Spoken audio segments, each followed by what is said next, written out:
Bonjour, je suis Pierre Scocart et je vais vous présenter cette petite vidéo qui a pour but de vous montrer l'intérêt du tableau des facteurs d'anormalité de marché dans la rubrique Capital Management du site de Stock Engineering. Alors, pour rappel, donc Stock Engineering publie chaque semaine un pourcentage d'exposition recommandée selon deux cas de figure.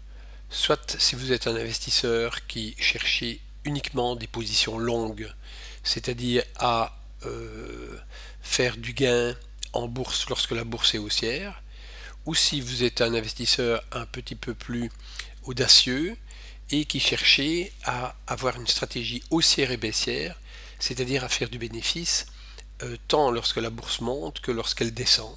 Dans ce dernier cas, vous devrez bien entendu investir dans des instruments qui fonctionnent à l'inverse des instruments longs, c'est-à-dire dans des instruments qui montent lorsque la bourse descend. Donc il y a là des trackers, nous vous expliquons tout cela sur le site de Stock Engineering.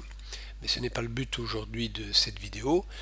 Le but ici est de se dire, bon, si Stock Engineering nous recommande d'être investi à 100%, comme c'est le cas cette semaine, dans quoi va-t-on investir? Alors, on va investir dans des actions qui sont recommandées par Stock Engineering parce que ces actions surperforment le marché. Alors, le tableau qui est ici vous indique en fait les facteurs d'anormalité du marché, c'est-à-dire vous indique si la méthode de sélection des actions de Stock Engineering est bien au top de sa forme ou pas. En effet, c'est bien de savoir si on peut investir, mais encore faut-il investir dans les bonnes actions. Si la méthode de sélection des actions de Stock Engineering qui est basée donc sur l'anticipation des annonces bénéficiaires est moins judicieuse à certains moments, comme c'est le cas de toute méthode qui a ses moments de force et de faiblesse, mieux vaut le savoir pour prendre certaines parades. Alors, nous avons remarqué en effet que la méthode de Stock Engineering fonctionnait au mieux lorsque 6 facteurs se trouvaient à l'intérieur d'une norme qui est recalculée chaque semaine. Alors ces 6 facteurs sont les surperformances des recommandés. Il est évident que la méthode fonctionne bien lorsque les recommandés surperforment suffisamment. Les volumes des échanges financiers, il faut que ces volumes soient suffisants, sinon la méthode montre certaines faiblesses. Il faut qu'on ait une corrélation entre les annonces bénéficiaires des analystes et le mouvement des marchés. C'est évident puisque la méthode est elle-même basée sur l'anticipation des annonces bénéficiaires. Il faut qu'on se trouve dans des conditions de volatilité de marché qui ne soient pas trop élevées. Il faut que le nombre des recommandés qui sort chaque semaine soit suffisamment important, ce qui montre que la méthode va bien piocher dans le marché et quand elle ne trouve pas suffisamment d'actions, c'est qu'il y a, alors que le marché est normalement favorable et que nous vous invitons à exposer une bonne partie de votre capital boursier, si le nombre de recommandés n'est pas suffisant, c'est qu'il y a quelque chose qui fonctionne moins bien au niveau de la méthode. Et enfin, il faut que la récurrence des actions recommandées soit suffisante, c'est-à-dire que lorsqu'une action est recommandée, qu'elle reste suffisamment longtemps dans le portefeuille, que cette recommandation soit suffisamment stable. Par exemple, actuellement, la recommandation moyenne reste 3,9 semaines dans la liste des recommandés. Et notre norme est de 3,3, donc ça c'est bon, on a une bonne marge. Et vous voyez que tous ces facteurs ici sont dans la norme. Il y a actuellement un seul facteur qui est un peu limite, c'est le volume des échanges financiers, mais on est quand même au-dessus de la norme.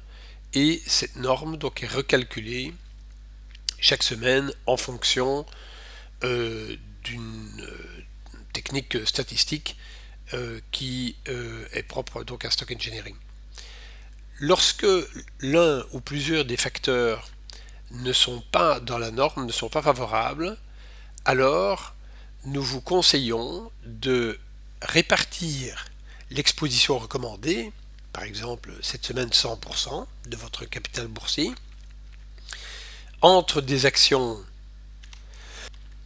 individuelles telles que déterminées par Stock Engineering et des trackers, lesquels sont évidemment des paniers d'actions cotés en bourse et sont donc bien évidemment beaucoup moins sensibles à la sélection des actions elles-mêmes. Bien entendu, les trackers sont moins performants que les actions individuelles SE. On peut faire moins de performance avec les trackers puisque ces trackers suivent vraiment très fidèlement l'indice auquel ils sont liés, tandis que le choix des recommandations de SE permet de faire une surperformance par rapport aux indices.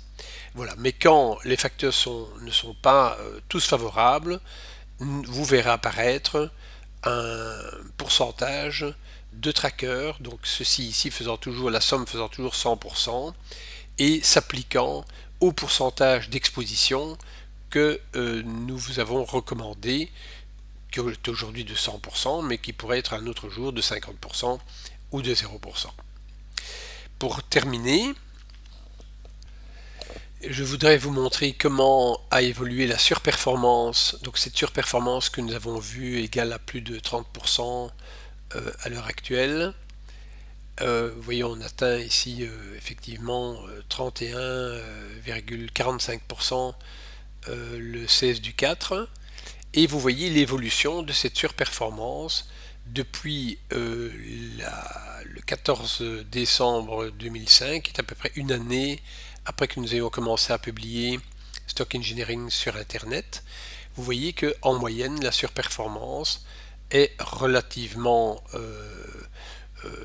constante, relativement centrée autour d'une droite de régression qui donne une surperformance de 3% annuelle. Il n'y a qu'une seule époque où nous nous sommes trouvés en dessous du seuil minimum qui est représenté par la ligne rouge ici, seuil minimum qui était donc en vigueur à cette époque. Vous voyez ici une autre illustration avec le nombre de recommandations hebdomadaires. Vous voyez sur ce diagramme que depuis toujours, ceci c'est depuis février 2006, vous voyez que nous avons eu 3 périodes de plus difficiles, je vais dire, où le nombre de recommandés a été assez faible, inférieur à 200. La ligne rouge que vous voyez ici, déterminant la limite entre ce qui est dans la norme, qui se trouve au-dessus, et ce qui est sous la norme, qui se trouve donc en dessous. En fait, il s'agit d'une ligne qui sépare les 25% de semaines où nous avons des recommandations sous la norme et donc les 75%, donc c'est toujours 25%, 75% des valeurs. Il s'agit de la ligne dite du premier quartile. Et voici en ce qui concerne le temps de séjour des recommandés dans la liste hebdomadaire. Vous voyez ici aussi que nous avons donc cette ligne du premier quartile qui nous montre la valeur de la norme, qui est variable légèrement, je vais dire dans le temps, et nous voyons que nous avons passé 3 périodes plus difficiles, qui correspondent d'ailleurs aux périodes difficiles en relation avec le nombre des recommandés, et actuellement nous venons d'ailleurs de sortir d'une de ces périodes difficiles et sommes maintenant à avec un bon niveau de sécurité, donc au-dessus du seuil critique. Voilà, je vous remercie pour votre attention, à une prochaine fois.